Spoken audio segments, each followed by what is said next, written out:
시간에 오늘 설교로 섬겨주실 우리 강사 목사님, 선교사님을 잠시 소개하도록 하겠습니다. 아마 저보다 여러분들이 더 잘 알고 계실 분이실 텐데요. 우리 교회 한 30년이 넘었죠. 30여 년 전에 우리 교회 청년부로 섬기셨고, 열정적으로 사역했다고 저도 아주 많은 그런 좋은 이야기들을 많이 들었던 분이십니다. 여러분들의 추억 속에 여전히 청년 교역자로 살아계실 우리 박정식 목사님이시고, 저에게는 개인적으로는 저희 스승 목사님의 40년 지기 동역자이셔서 스승님도 한두 마디 저에게 또 해주셨고, 그랬던 우리 귀한 우리 선교사님 좀 모실 때 여러분 할렐루야로 우리 강사 목사님 좀 모시도록 하겠습니다. 우리 할렐루야로 우리 목사님 모시겠습니다. 할렐루야. 제가 한국말을 좀 잘 못해도 이해해 주세요. 원래 한국말을 잘하는 사람인데 선교제에 오래 있다 보면은 이 모국어를 사용하는 시간들이 적기 때문에 이 단어가 바로 생각나지 않을 때가 있습니다. 여러분이 이해해 주시고, 오늘 그러니까 2부 예배 시간을 못 보여드렸는데 오늘 설교 전에 혹시 준비되었으면은 그 그림 파일을 좀 볼 수 있을까요? 그림 파일 저건 뭐냐면 마르크 샤갈이라고 하는 그 유대인으로서 러시아에서 태어나서 프랑스 화가인데, 복잡하죠? 프랑스 화가인데 피카소와 더불어 20세기에 2대 화가로 일컬어지는 그런 사람입니다.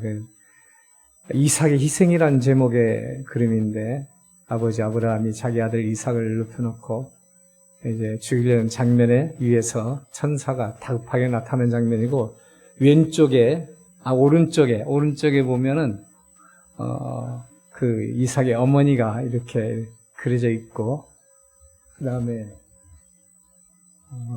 오른쪽 위에는 신약 시대 그 십자가 사건이 그려져 있습니다. 이제 아마 힘이 잘 안 보일 수도 있겠는데, 이 샤갈은 여러 가지 그림을 그리고 특별히 판화도 많이 그렸는데, 판화는 주로 구약 성경을 기초로 해서 많은 그림을 그렸습니다. 네, 불을 켜셔도 됩니다.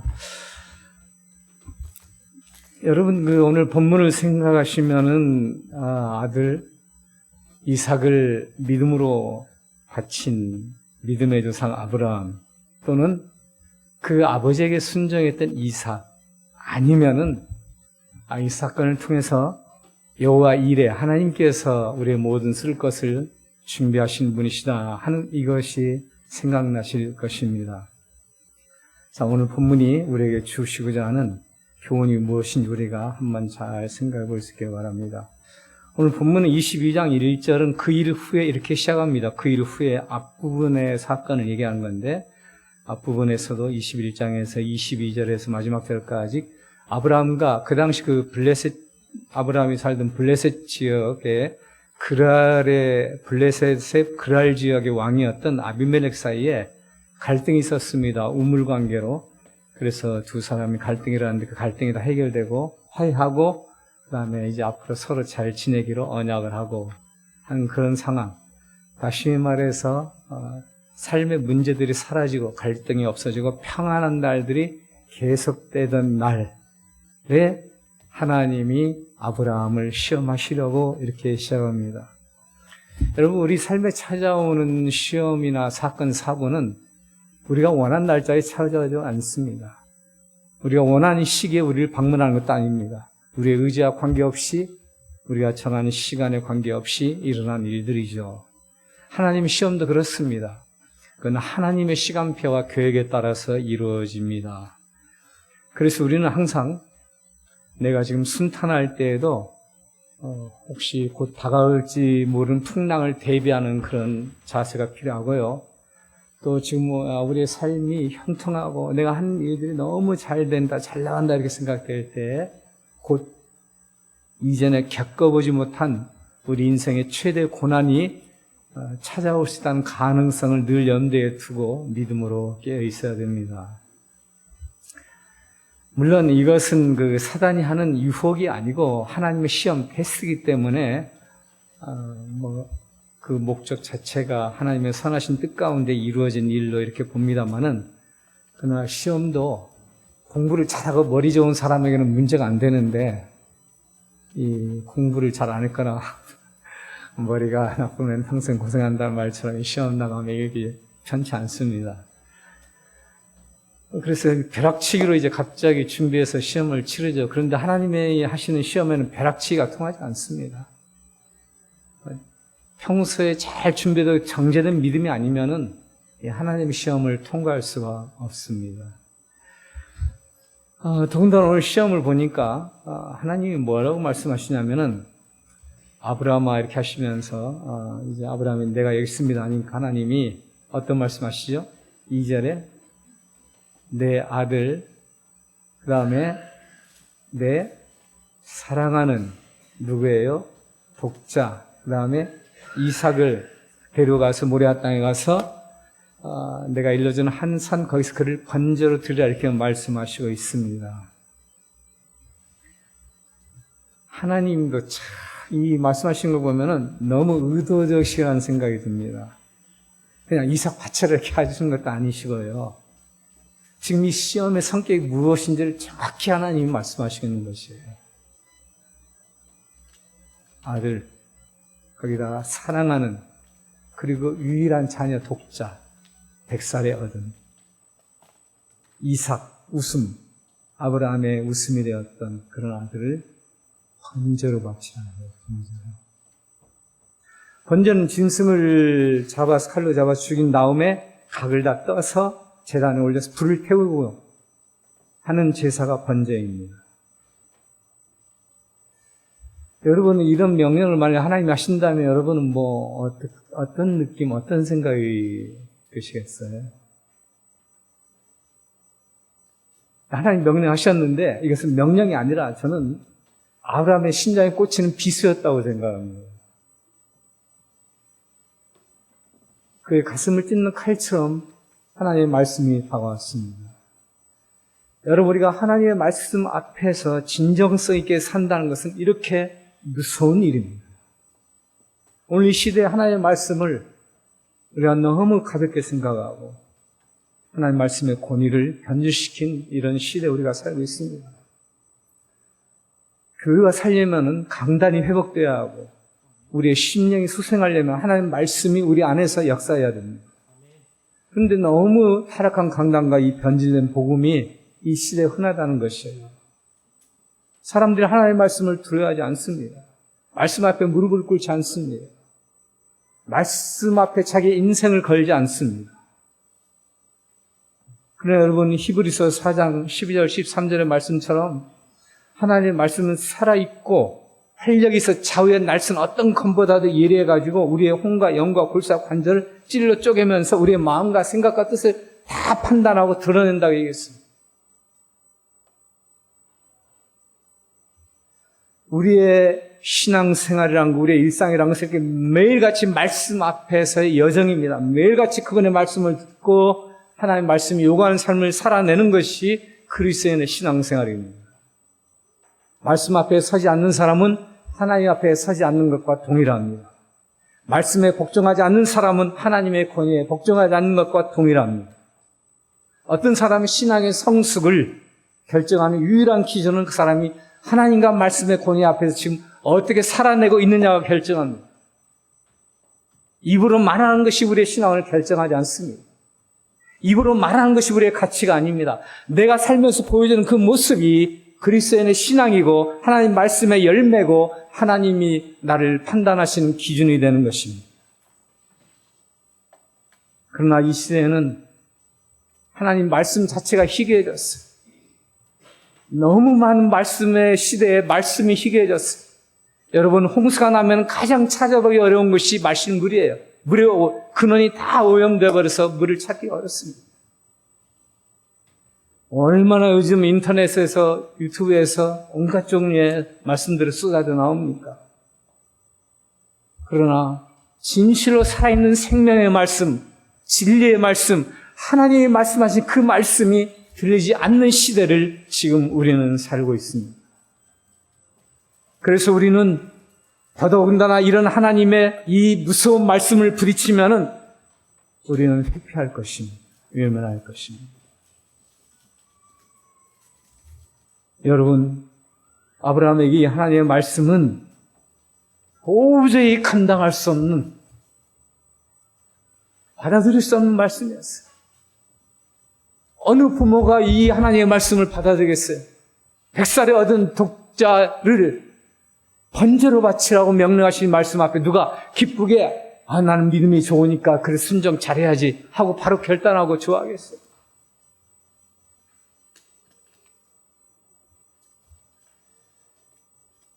외국에 나가서 선교사로 산다는 것이나 이 땅에서 그리스도를 산다는 것 다 쉬운 일은 아닙니다. 우리는 이 땅에 나그네와 이방인으로서 우리가 살고 있기 때문에 그렇습니다. 단지 선교사로서 외국에 산다는 것은 타문화권에 사는 그 어려움과 이방인으로 항상 소외를 경험하면서 살아가기 때문에 좀 더 어려운 그런 측면이 있습니다. 여러 가지 어려운 일이 많이 있죠. 그렇지만은 이 아브라함이 받았던 이 명령만큼은 아니라고 그런 생각이 듭니다. 저도 선교지 나가서 말라리아도 걸리고 집에 곤충강도가 들기도 하고 그 다음에 산속에서 조난을 당할 염려도 있었고 그 다음에 낭떠러지 같은 산길을 밤 안개가 자욱하게 낀 길을 1시간 정도 온몸을 다해서 그냥 죽을 것 같은 느낌으로 운전하면서 헤쳐나온 적도 있고 여러 가지 일들을 겪었습니다마는 이 아브라함의 명령하고는 아브라함이 받은 명령하고는 차원이 달라요. 하나님의 말씀은 다양한 형태로 우리에게 순종을 요구합니다. 그러나 그 순종하는 삶을 관통하는 한 가지 원리는 살아계신 하나님과 그분의 말씀이라는 사실 앞에서 우리가 마땅히 복종해야 된다는 그 한 가지 믿음. 이것이 아니면은 하나님이 요구하신 말씀들을 우리가 받아들일 수가 없어요. 그럼에도 불구하고 제가 생각할 때도 이 말씀은 저 같으면 도저히 순종할 수 없었던 그런 명령처럼 생각이 듭니다. 어떻게 하나님이 이런 명령을 내리시지? 아니 뭐 이런 하나님 계시지? 하나님 왜 이런 걸 요구하시지? 아니 하나님이 주신 아들인데 100살에 얻은 아들인데 3절에 아브라함이 아침에 일찍 일어났습니다. 단 하룻밤이었지만 이 하룻밤은 그에게 100년, 1000년의 그런 세월처럼 길게 느껴졌을 거예요. 그 밤 사이에 아브라함의 그 무너진 가슴, 찢긴 마음. 우리가 겪어보지 않았으니까 알 수가 없죠. 그러나 본문은 거기에 대해 침묵합니다. 다만은 그가 아침 일찍 일어났다. 여러분, 이 아브라함의 이 믿음의 결단, 이것이 그를 믿음의 주상으로 그 후손 가운데 메시아가 오시게 하는 위대한 역사에 쓰임받게 된 것입니다. 그도 원래 그 하나님을 알지 못하는 사람이었어요.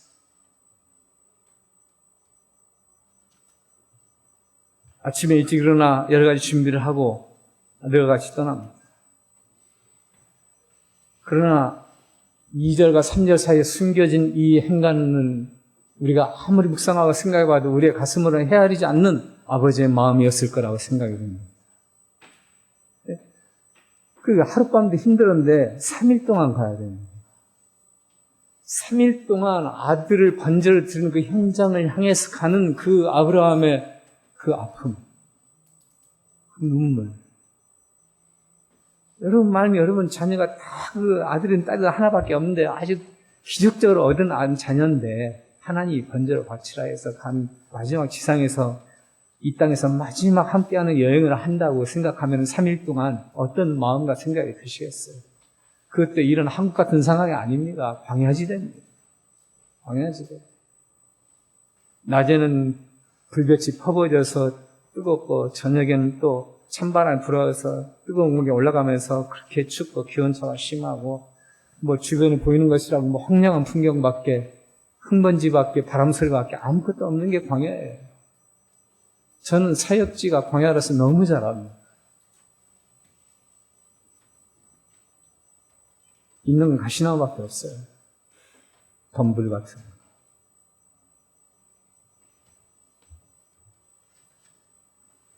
이 황량한 광야, 이 지독한 흙먼지 속을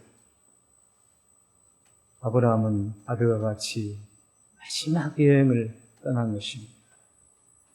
아마 많이 고통스러웠고 절망스러웠고 그 누구도 알 수 없는 아픔과 슬픔이 아브라함을 가득 사로잡았을 것입니다. 그리고 이제는 상실하게 될 복자에 대한 두려움, 그 다음에 그 상황을 부딪히는 그 불안, 자기 아들을 홀로 죽여서 번제로 바쳐야 되는데 그 길을 3일 동안 가는 겁니다. 여러분, 하나님이 우리에게 원하시는 사명의 삶이라는 것, 순전의 길이라는 것, 그게 간단하지 않습니다. 이 시대는 너무 싸구려 은혜와 변질된 복음에 익숙해져서 사람들이 예수 그리스도의 제자로 부름 받는다는 것이 어떤 것인지 잘 몰라요. 누가 제자도가 무엇이냐 딱 한마디를 정했습니다. 그리스도께 와서 죽는 것이다. 그것이 제자로 부르십니다. 그러니까 가벼운 그냥 레저처럼 생각하는 신앙을 그렇게 생각하는 현대인들에게 이 하나님의 이 말씀이 우리의 삶을 결정하는 이런 일들은 별로 없습니다.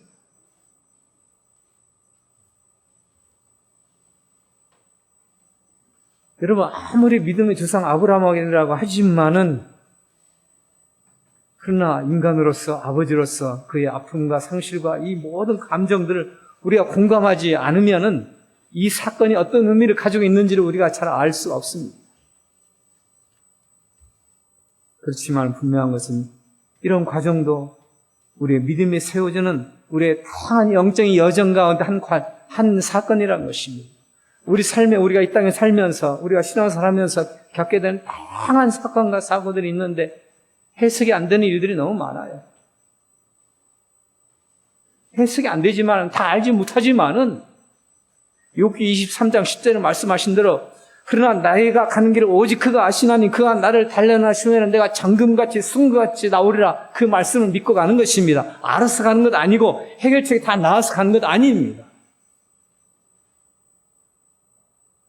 그리고 이 과정을 통과하면 하나님 무슨 복 주시겠지 미리 약속을 받고 가는 것도 아닙니다. 그건 거래죠. 여러분, 하나님 요구하시는 순종이라는 것은 차라리 복종이라고 불러야 마땅합니다. 하나님의 하나님 되심 앞에서 그 말씀의 영광 앞에서 우리의 모든 삶을 우리의 자를 완전히 내려놓고 하나님만 의탁하는 것.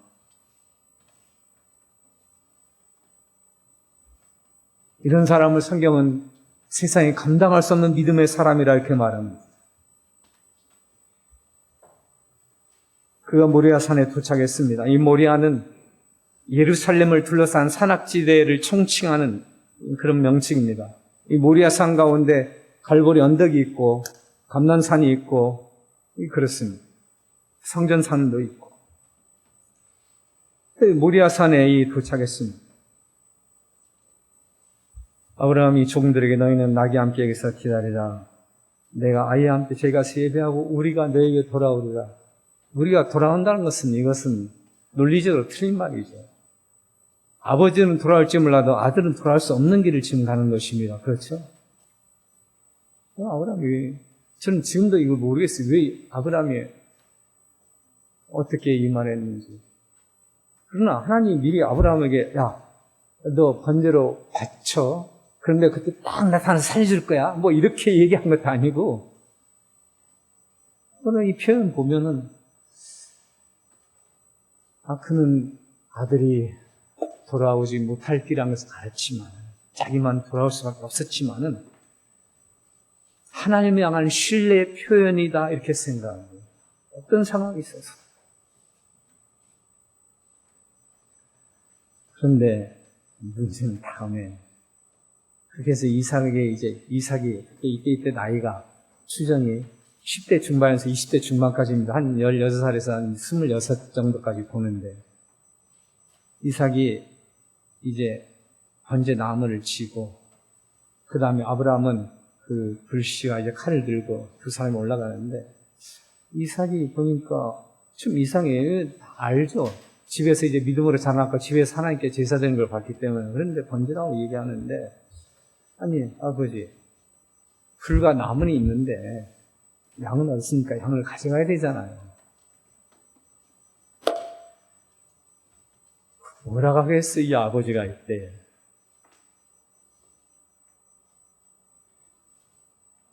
근데 아브라함이 거기에 대해서 내 아들아 번제로 어린 양은 하나님이 자기를 위하여 친히 준비하시라. 자기 아들이 하나님이 친히 준비하신 양이에요. 지금 아직 아브라함도 모르는 일입니다. 뒤에 가서 우리는 지금 보니까 하나님이 순양을 준비해 놓으신 걸 우리가 보지만 아브라함이나 이삭은 모르는 거예요. 하나님 올라가신 명령하신 장소로 산에 올라갔습니다. 그 장소에 도착해서 제단을 쌓고 나무를 걸려놓고 아들 이삭을 결박하고 이제는 아브라함이 드디어 칼을 손에 쥐고 아들 이삭을 말이 잡으려 죽이려고 하는 그 순간에 11절에 하나님이 급하십니다. 하나님. 여호와의 사자가 하늘에서 그를 불러주시되 아브라함아 아브라함아 부르시는 거예요.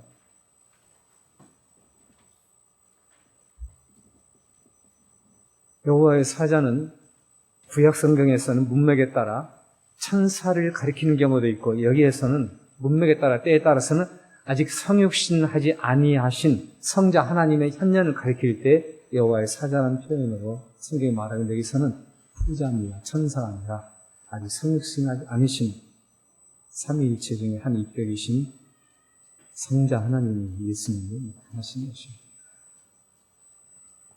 그냥 손대지 말라. 아무 일도 하지 말라. 내가 그 아들 뱃살에 얻은 아들 이삭도 아끼지 아니했으니 이제 내가 참으로 너는 나를 하나님을 경외하는 줄 내가 안다.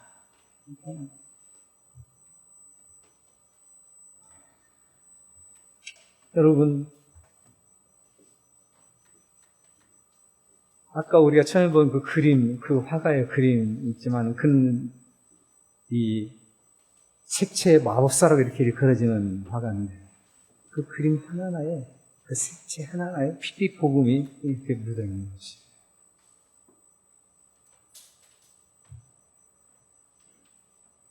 왜 여호와의 사자가 지금 나타나시냐? 하나님이 고약해서 그러신 건 아닙니다. 놀라서 그런 것도 아닙니다.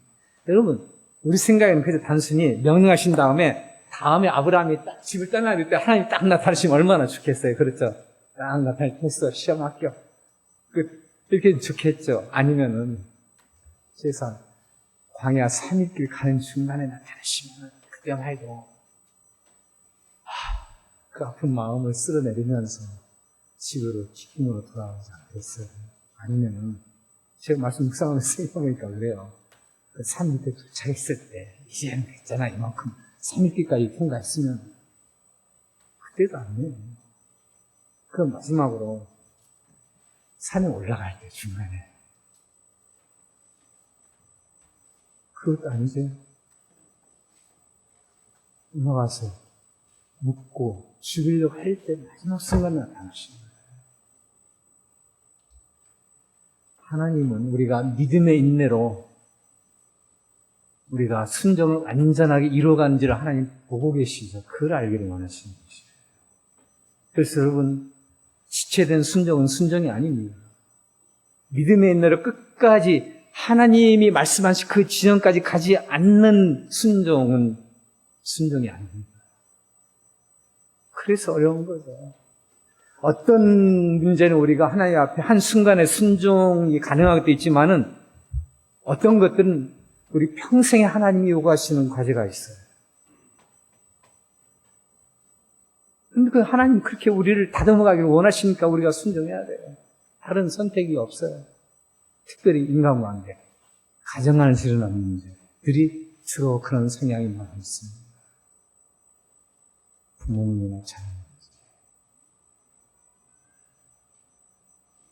아브라함은 이 지점까지 순종을 했습니다. 이건 놀라운 일입니다. 아브라함 인생 최대 시험이죠.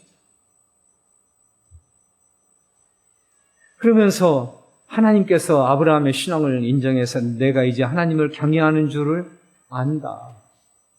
혹시 아브라함이 100살이 얻은 이 이삭, 이거 우상, 하나님보다 더 사랑하는 우상이 되었는지 어떤지 여부를 하나님은 테스트를 하신 것이죠. 여러분, 우리가 아무리 귀하고 아끼고 사랑하는 것, 좋아하는 것이지만은 예수 그리스도가 우리의 전부가 아니라면 그 무엇이 어떤 것이, 그리고 그 누가 우리의 전부가 될 수 있겠습니까?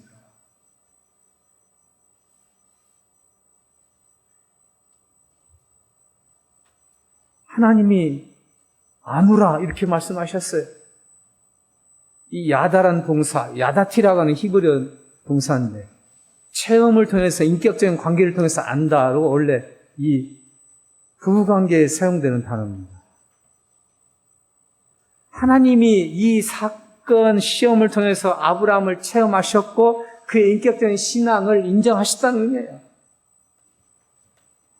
우리도 여러 가지 삶의 사건 속에서 하나님 은혜와 사랑을 체험해서 인격적으로 경험했지만은 하나님도 우리를 시험하시면서 하나님도 우리를 인격적으로 경험해 보고 있어요. 정말 살아있는 신앙을 가지고 있는가? 정말 인격적으로 나를 사랑하는가? 하나님의 말씀에 대해서 절대 복종하는가? 이걸 하나님이 체험해 보기를 원하십니다.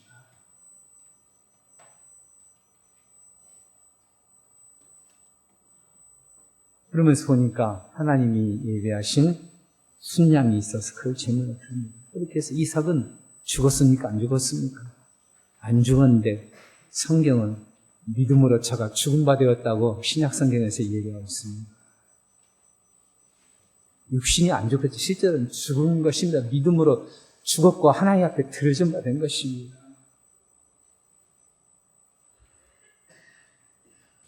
여러분, 이 여호와 일에 우리가 참 좋아하죠. 하나님이 필요한 것 채우신다, 예배하신다, 얼마나 좋은 말씀이에요. 물론 그런 의미가 있죠. 그런데 제가 해석하는 본문에 따른 여호와 일에는 그런 우리의 어떤 일상의 필요를 채우시는 미리 예배하시는 그런 차원이 아니고 저는 이것을 하나님이 훗날 여기에서 이루어질 예수 그리스도의 십자가 사건을 미리 아브라함에게 계시하신 사건이라고 저는 봅니다. 왜냐하면 이 모리아산, 이 예루살렘을 둘러싼 산악지대였기 때문에 나중에 이 지점은 다르겠지만은 이곳에 갈보리 언덕이 있었고 십자가가 세워졌고 예수 그리스도께 죽으셨고 예수님께서 아들로서 아버지에게 순종함으로 아들이 그 받으신 순종함으로 눈물로서 통곡하면서 하나님의 뜻을 이루셨거든요.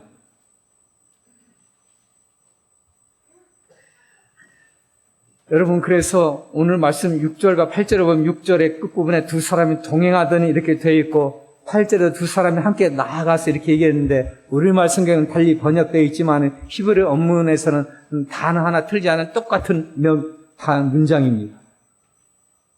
그냥 그대로 지역하면 두 사람이 함께 걸었다. 성경에 똑같은 문장이 이렇게 한 절 차를 두고 반복되는 경우는 없습니다. 의도적인 것이. 그리고 순양이 준비된 것도 의도적인 것입니다. 하나님 뭘 말씀하시고 싶었을까요? 물론 우리가 흔히 아는 대로 우리가 이미 알고 있는 대로 이 아브라함의 위대한 믿음, 정말 위대한 믿음이고 이삭의 그에 못지않은 놀라운 순종, 물론 귀하고 그 다음에 여호와 이레라는 그 우리의 필요를 채우신 것도 복된 일이지만은 이 본문이 가장 강조하고 우리한테 보여주고 싶은 것은 아브라함이나 이삭에게도 우리에게도 십자가에서 일어난 그 피로 흘러내린 구원의 사건을 하나님이 말씀하시고 싶으신 것이에요. 아브라함과 이삭아 나도 이곳에서 수천 년 후에 너희들의 죄 때문에 내 아들을 죽이게 될 것이다. 하나님 아버지도 같이 죽으신 사건입니다. 예수님만 죽으신 게 아닙니다.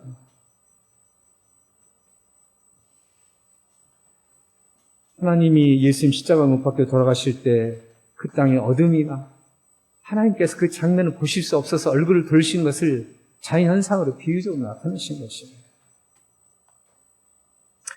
루터는 이 복음서에서 이 본문을 주의하다가 몇 시간 동안 진도를 못 나가고 십자가 사건에 대해서 묵상했다. 예수님께서도 오직했으면 나의 하나님 어찌하여 나를 버리시니까 아버지도 아니에요. 이제는 공시인 관계니까 하나님은 죄인의 대표된 죄인을 대신한 예수 그리스도를 십자가에서 죽이시는 분이시고 예수님은 심판자 되신 하나님에게 공의의 하나님에게 우리의 모든 죄를 대신하고 대표해서 죽으시는 자기 몸을 희생제물로 드리시는 분이시기 때문에 세상 죄를 지고 가는 하나님의 어린 양을 보라.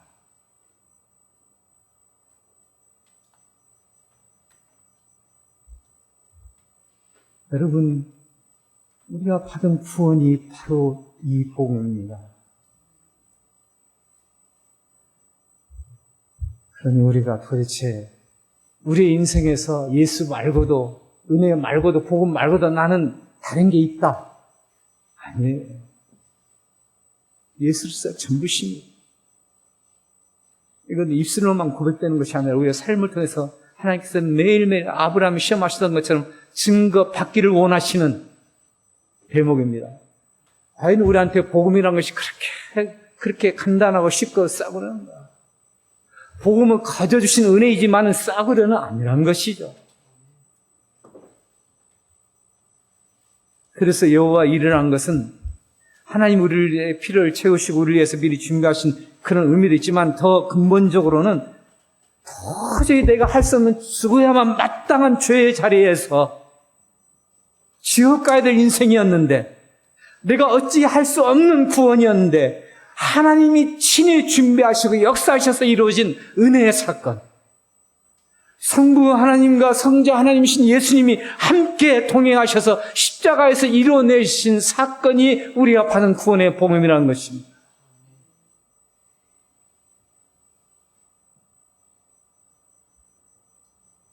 세월이 지나가면서 저는 이 복음에 대해 생각할 때 가장 가는 무섭고도 놀라운 신비가 이 은혜란 단어입니다. 설명할 수 없는, 헤아릴 수 없는 그런 단어입니다. 은혜의 단어를 알면은 우리가 그 앞에서 내려놓지 못할 게 없어요. 그래서 저는 사실 헌신이라는 거, 순종이라는 거, 그건 잘하는 게 아닙니다. 대단한 게 아닙니다. 우리가 하나님께서 헌신한다고요? 하나님이 자기 아들 예수를 죽이시기까지 우리한테 헌신하신 것입니다, 사실은. 그렇기 때문에 교회에서 이런저런 문제로 갈등이 있고 다툼이 있는 것은 사실 부끄러운 일입니다. 복음 앞에서 아버지의 사랑과 우리 주 예수 그리스도의 은혜 앞에서 우리가 모든 걸 생각하면 물론 우리가 부족하기 때문에 연약하기 때문에 일시적으로 갈등이 있고 또 뭐 여러 가지 어려움이 있지만 극복이 돼야 마땅하죠. 사람도 그래요. 이 교회 문제 있으면 못 다니겠다고. 저는 그런데 이 땅의 교회가 불완전한 게 얼마나 감사한지 몰라요. 교회들이 완전한 교회만 존재했다면 저같이 불완전한 사람은 갈 교회가 없었을 것이에요. 다른 형제자매가 불완전한 것에 대해서 여러분 감사하시기 바랍니다. 내 눈에 보기에 싫고 내 마음에 안 들어도요. 감사하세요. 그게 하나님의 은혜입니다. 그걸 통해서 하나님 우리를 다른 것 같고 변화시키시기를 원하신 겁니다. 그러나 그때 한 가지 생각될 거, 이 형제도 자매도 하나님이 사랑하신 내 가족이고 주의 은혜로 구원받은 우리가 하나님의 가족이다. 이 사실을 기억하시기 바랍니다. 하나님이 그걸 지금 우리한테 시험하시고 있다. 어떤 일들을 잘해내는 것도 중요하지만은 하나님이 요구하는 어떤 사람이 되는 것을 위해서 우리는 부름받았습니다. 아브라함이 오늘 그 시험을 받았습니다. 여러분, 그래서 저는 오늘 본문의 가장 중요한 초점 주제를 아브라함의 믿음이나 이삭의 순종이나 여호와 이레보다도 갈보리 언덕의 십자가 사건을 통해서 우리가 체험한 그 하나님의 사랑과 그리스도의 은혜를 우리한테 보여주시는 구약의 복음으로 보는 것입니다. 세상에 그 누가 우리를 위해서, 우리 같은 사람을 위해서 이렇게 죽어줄 수 있나요? 하나님이 성부, 하나님이 성자, 하나님이 성령님이라고 이해가 아니셨겠죠. 여러분이 그런 사람들입니다. 우리가 그런 사람들입니다. 여러분, 그래서 우리가 이런 복음을 받았다면은 이 하나님의 사랑 은혜 앞에서 당연히 우상이 있어서는 안 되죠. 너희는 먼저 그의 나라와 그의 의를 구하라. 그러면 이 모든 것을 너에게 더하시라. 우리는 항상 후반절만 좋아해요. 이 모든 것을 더하시라. 그런데 먼저 그의 나라와 의를 구하라에 우리의 삶을 드리지 아니하면은 그 어떤 것도 허락하시지 않습니다. 나이 들면서 느끼는 것은 제가 이 교회에서 사역을 그만둔 지 31년째인데 느끼는 것은 세월 정말 빠르다. 두 번째, 인생 참 허무하다. 두 가지 느낍니다. 그런데 그 빠른 세월과 허물을 뛰어넘을 수 있는 이 세상도 그 모든 것도 다 지나가는데 오직 하나님의 뜻을 행하는 사람만이 영원하다는, 오직 한 번뿐인 인생 속히 지나가는데 그리스도를 위한 일만이 영원하다는 이 확신을 가지고 자기의 생애를 죽게 드린 사람, 이것만이 남는다, 이런 생각이 듭니다. 제 선친께서는 100세의 세상을 떠나셨는데 94세까지 낙도 사역을 하셨습니다. 제가 94세에 마지막 모셔갔습니다. 혼자서는 좀 불편하시니까. 그러면서 그의 제 조부의 선교 행적을, 낙도 선교 행적을 다 저한테 설명해 주시고 조부 선교 기념비도 저한테 보여주시고 하시더라고요. 제 조부는 1910년대에서 40년대까지 낙도 선교하셨던 그런 분이십니다. 그때 서해안, 남해안 일대에 다니시면서 미국 선교사와 같이 사역하시고 또 개인적으로 복음을 하시면서 교회를 10여 군데 개척하시고 독감도 오늘 같은 그 엔진 있는 그런 배도 아니에요. 언젠가 우리가 세상을 떠날 텐데, 아니, 우리가 세상을 떠나기 전에 하나님이 우리를 이 아브라함에 그렇게 하셨던 것처럼 우리를 이 모리아 산에 세우실 텐데, 우리가 인생의 정상에 섰고 우리의 모든 문제 해결했다고 추구할 때 하나님이 인생 최대의 시험을 통해서 우리에게 하나님이 하나님 되시며 우리가 하나님을 최고로 사랑하는지, 우리에게 여전히 복음은 아직도 유효하며 그것이 우리의 삶의 유일한 은혜임을 우리가 확인하기를 원하신다는 것이죠. 여러분이 이 십자가의 복음을, 하나님의 사랑을, 우리 주 예수 그리스도의 은혜를 평생 붙들고 사는 은혜가 있기를 바랍니다. 그리고 하나님이 어떤 시험을 하셔도 하나님께 인정받는 복된 여러분이 되기를 바랍니다. 이 시간에 제 선교제에 대한 동영상을 잠깐 보시도록 하겠습니다.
주께서 주신 동산에 땀 흘리며 씨를 뿌리며 내 모든 삶을 드리리. 날 사랑하시는 내 주님께 비바람 앞을 가리고 내 육체는 네, 그렇습니다. 그것까지 한번 같이 기도하겠습니다. 하나님, 우리가 어디 있든지 예수 그리스도를 모신 사람은 다 선교사고 또 예수님이 계시지 않은 것은 선교제임을 믿습니다. 사랑하는 주의 자녀들이 이 하나님의 사랑과 우리 주 예수 그리스도의 은혜 앞에서 자기의 삶을 드리는 놀라운 역사가 있도록 주께서 함께하여 주시옵소서. 주께서 우리의 가장 소중한 것을 아시는 주께서 그 모든 것을 은혜로 주셨지만 그것이 우리의 우상이 되지 않기를 원합니다. 하나님 앞에 우리의 모든 삶을, 모든 소유를 드리는 위대한 하나님의 사람이 되게 하여 주시옵소서. 오늘도 이 말씀이 우리의 마음에 심기고 우리의 삶에 열매 맺게 하여 주시옵소서. 감사드리며 예수님의 이름으로 기도드렸습니다. 아멘.